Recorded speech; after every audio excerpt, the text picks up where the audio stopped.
I used to believe my marriage was built on love, respect, and loyalty. For years, I wore the mask of a perfect wife, smiling at family dinners, hosting guests with grace, and supporting my husband through every storm. I convinced myself that his long working hours were just the price of his ambition, that his constant excuses were harmless, that the late night phone calls he silenced with quick gestures were part of his career. I ignored the unease crawling at the back of my mind because I wanted to believe in us. I wanted to believe in him. But life has a way of shattering illusions, and the night my husband stormed into our home with another woman by his side, holding a child who carried his eyes, my world came crashing down. It started with whispers, the kind of whispers only a wife notices. A missed anniversary, a forgotten birthday, his cold distance in bed. He used to wrap his arms around me like he was my entire world, but lately his touch felt rehearsed, empty, almost like a stranger pretending to know me. I brushed it aside because our son, Ethan, deserves stability. At 12 years old, he adored his father, looked up to him like he hung the moon and stars. I told myself I had to protect that image for him, even when mine was breaking. But then came the lies that were too sharp to ignore. Receipts in his jacket pocket for dinners we never shared. A perfume lingering on his clothes, too sweet and too strong for my skin. His smile whenever his phone buzzed, a smile he hadn't given me in years. I started keeping track of his stories, noticing how one night he said he was working late, and the next day claimed he was with a client. The cracks widened, and no matter how hard I tried to plaster them, the truth seeped out. Still, nothing could have prepared me for that night. It was raining heavily, the kind of rain that beats against windows like fists, demanding to be heard. I had just tucked Ethan into bed when the front door banged open. My husband, David, entered, his eyes blazing with something I couldn't name: anger, pride, arrogance. And beside him stood a woman, her perfectly styled hair dripping from the rain, her lips curved into a smirk that cut me deeper than a knife. In her arms was a boy, no older than 4, clutching a toy car. My heart stopped. The boy's face, his sharp jawline, the exact shade of David's brown eyes, it was like staring at a smaller version of my husband. Before I could speak, David threw a folder on the table. "Sign the papers," he barked. His voice was sharp, cold, unrecognizable. "This marriage is over. You will leave this house quietly. I'm done pretending."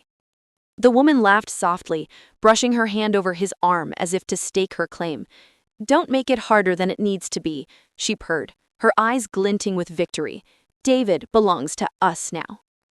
I froze, my knees trembling as though the ground beneath me had cracked open. All the nights I stayed awake waiting for him, all the years I defended him to my family, all the sacrifices I made, they shattered into dust. I wanted to scream, to ask him how he could humiliate me in this way in front of our son's home. But the words wouldn't come. Instead, tears stung my eyes as I whispered, "David, how could you?" He didn't flinch. "You were never enough. I need someone who understands me, who makes me feel alive. You're just a mother, a caretaker, not a partner. I found my happiness elsewhere." Ethan had come down the stairs by then, his small frame shaking, his eyes wide with confusion and fear. "Dad, why are you shouting? Who is she?" His jaw tightened. He glanced at the boy in the woman's arms before looking back at our son. "This is your brother, and this is Rachel, my true love. From now on, she will be part of this family. Your mother," he turned his gaze to me, sharp and cruel, "is leaving." The world spun. My son clutched my hand, his tiny fingers trembling against mine. I saw the tears building in his eyes, but then something unexpected happened. He let go of me, stepped forward, and faced his father with a strength that made my breath catch. "No," Ethan said firmly, his voice steady despite the tears streaming down his face. "She's not leaving. You are." David's face darkened. "What did you just say?" Ethan lifted his chin. "I know what you've done, Dad. I know the truth about that woman and that child. You think I don't, but I do." His voice broke slightly, but his eyes burned with fire. "And if you don't tell Mom, I will." The room went silent. Rachel's smirk faltered, and David's face lost its color. My heart raced, confusion and fear battling inside me. What did my son know? What truth could he possibly carry that could shake them this way? My husband tried to speak, but no words came. Ethan clenched his fists, his small body trembling with anger. Mom deserves to know everything, and I'm going to tell her. The silence was suffocating. David's breathing grew heavy, Rachel's grip tightened on the child, and my heart pounded so loudly I thought it might burst. I stared at my son, desperate, terrified, but also fiercely proud. And then Ethan turned to me, his lips parting to reveal the words that would destroy everything I thought I knew. Mom, he's not who you think he is. And that boy? Ethan pointed at the child in Rachel's arms, his voice steady despite the tears. That boy isn't his son. The room froze. My breath caught in my throat. Rachel gasped, her eyes flashing panic, and David's face twisted with rage. What are you saying, Ethan? I whispered, clutching his shoulders as my heart pounded like a drum. He swallowed hard, his eyes locking on mine. Mom, I know the truth. I heard everything. And before anyone could stop him, my son revealed the secret that would rip open every lie, every betrayal, and every mask we had lived behind. The silence that followed Ethan's words felt like the world had stopped spinning. My son stood there, his small shoulders squared, his eyes burning with a truth that seemed too heavy for him to carry. Rachel's smirk evaporated, her grip tightening on the little boy as if she could shield him from what was about to erupt.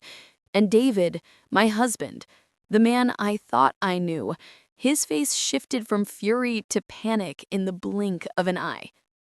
That's not true, David snapped, his voice sharp, but I heard the crock in it.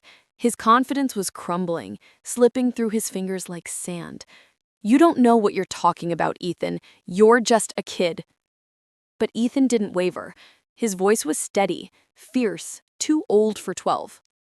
I heard everything, Dad. You thought I was asleep that night, but I wasn't. I heard Rachel on the phone. She told her friend that this boy's father left them and that you're just taking care of them because you're scared she'll tell the world about you. The words slammed into me like thunder. My breath caught, my chest burning as the truth clicked into place. I turned to Rachel, whose face had gone pale, her lips trembling despite the cold smile she tried to hold. Is it true? I whispered, my voice shaking. Is that child not his? Rachel opened her mouth, but no words came out. Her eyes darted to David, desperate, searching for rescue. David, however, had gone still, his jaw tight, his hands clenched into fists at his sides. Emily, he began, his tone softer now, almost pleading. Don't listen to him, he's just confused. But Ethan cut him off, his voice slicing through the air like glass. I'm not confused, I heard it all. You ruined our family for nothing. You lied to Mom, to me, and for what? For her? He pointed at Rachel, his hands shaking.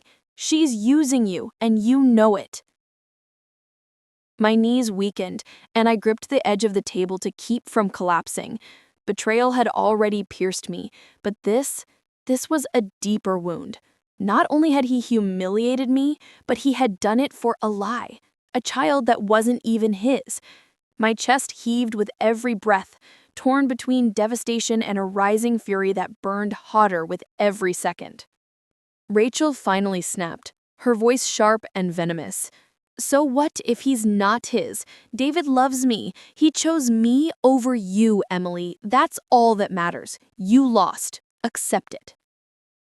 Her words were gasoline on the fire inside me. I straightened, meeting her smug eyes with a glare I didn't know I had in me. Lost? My voice trembled, but not with weakness, with rage.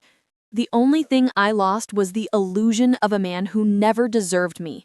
And trust me, Rachel, you will regret ever stepping into my home. David slammed his hand on the table, desperate to regain control. Enough. Emily, sign the papers and let's end this quietly before it gets uglier. But the truth was already unraveling, faster than he could contain it.